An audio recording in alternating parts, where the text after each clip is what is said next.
Apa aja? Yang pertama, tanya bagaimana ketika pasangan itu sedang mengalami emosi-emosi negatif, seperti marah, sedih, kecewa gitu ya, atau takut. Itu coba ditanya, bagaimana kamu menghadapinya? Dan itu adalah pertanyaan yang mendasar tentang dirinya sendiri. Makanya butuh waktu untuk bisa menjawab pertanyaan itu, dan mungkin barangkali nggak bisa dijawab dalam beberapa detik ya. Misalnya kita kayak nanya chat gitu ya, via WhatsApp kita gitu ke calon pasangan, mungkin dia akan bisa jawab saat itu. Dia akan mencoba berpikir untuk mengetahuinya gitu. Jadi seharusnya jawaban dari pertanyaan tadi itu adalah bentuk filter seberapa bisa dan seberapa baik dia mengenal dirinya.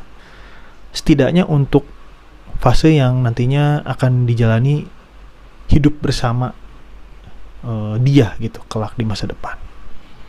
Yang kedua, coba gali pengalaman dia ketika bertengkar, baik bertengkar dengan orang tua, saudaranya, adiknya, kakaknya, dengan teman.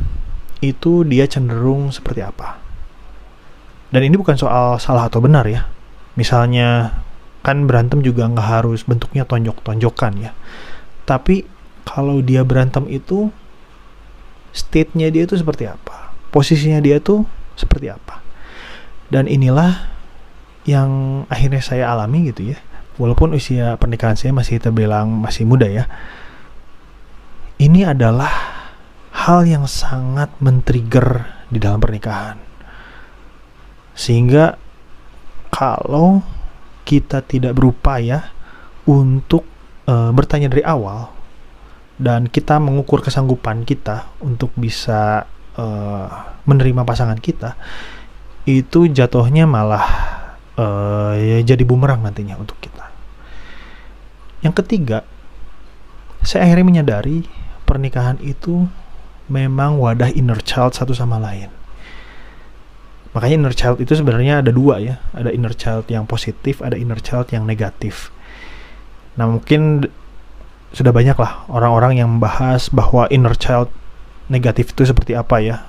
Ya itulah mungkin salah satu penyebab ada salah satu pasangan ya yang akhirnya memilih selingkuh gitu ya, padahal punya pasangannya oke gitu kan, dan akhirnya bercerai gitu. Ya kan kalau dengar informasinya katanya